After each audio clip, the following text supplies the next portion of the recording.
गुप्त काळातील साहित्याला सुवर्णकुंभ का म्हणतात? हा, आता आपल्याला सागरने एक प्रश्न विचारलेला आहे आणि चांगला प्रश्न विचारला की गुप्त काळाला साहित्याचे सुवर्णयुग का म्हणतात. तर सागर लक्ष दे. तर याच्यामध्ये आपण बघतोय की जो कालिदास आहे, ह्या कालिदासानं मेघदूत, ऋतुसंहार, कुमारसंभव, रघुवंश असे काव्य लिहिलेले आहेत. हे सगळं गुप्त काळामध्ये लिहिलेलं आहे. तर कालिदासाने काय काय लिहिलेलं आहे पण लक्षात ठेवायचं तुम्ही. त्यानंतर भारवी यांनी किरातार्जुनी नावाचं हे काव्य लिहिलेलं आहे. त्यानंतर दंडी यांनी दशकुमार चरितम नावाचं हे काव्य लिहिलेलं आहे. भट्टी यांनी रावणवर, लक्षात ठेवायचं नावावरच कळतं त्याच्यामध्ये काय आहे ते. आणि सुबंधू यांनी वासवकर्ता हे काव्य लिहिलेलं आहे. तर आता आर्य सूर्य यांनी जातकमाला नावाचं काव्य लिहिलेलं आहे. तसंच कालिदासानं नाटकही लिहिलेली आहे. फक्त त्यांनी काही काव्य लिहिलं आणि सोडलं असं नाही, तर ते कवी बरोबर नाटककार पण होते. तर नाटकामध्ये मालविकांना मित्र जे पुष्पमित्र शुंग यांचा पुत्र होता अग्निमित्र.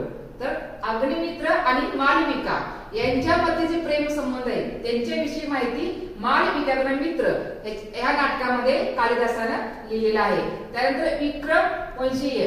तर विक्रम वंशीय याच्यामध्ये राजा पूर्वा आणि अप्सरा या दोघांच्या मध्ये कसे प्रेम संबंध होते याविषयी माहिती या नाटकामध्ये लिहिलेली आहे. आणि सगळ्यात जगप्रसिद्ध जे नाटक आहे शाकुंतल, तर याच्यामध्ये शकुंतला आणि राजा दुष्यंत या दोघांच्या मध्ये जे वैवाहिक संबंध होते किंवा कशा पद्धतीचा विवाह झालेला होता, तर याविषयी या नाटकामध्ये माहिती आहे. जगप्रसिद्ध नाटक आहे.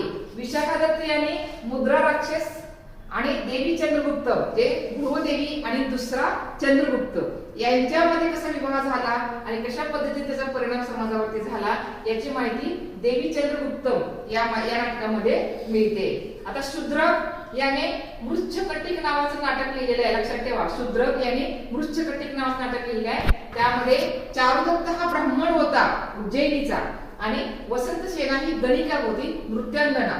या दोघांच्या मध्ये जे प्रेम संबंध होते याविषयी माहिती यामध्ये लिहिलेली आहे. म्हणजे प्रेम म्हणजे त्याग याची माहिती आपल्याला शूद्रकना मृच्छकटिक नाटकामध्ये दिलेली आहे. त्यानंतर कथा पंचतंत्र आणि बृहत्कथा या पण कथा याच काळामध्ये लिहिलेल्या आहेत. त्यानंतर 18 पुराणे, स्मृती ग्रंथ, हिंदू दर्शन, बौद्ध दर्शन, दैव दर्शन, दर्शन म्हणजे तत्वज्ञान, हे तत्वज्ञान याच्यामध्ये लिहिलेलं आहे. तर अशा पद्धतीने गुप्त काळामध्ये जे साहित्य लिहिलं गेलं त्यामुळे गुप्त काळाला सुवर्णयुग म्हणतात. समजतं का?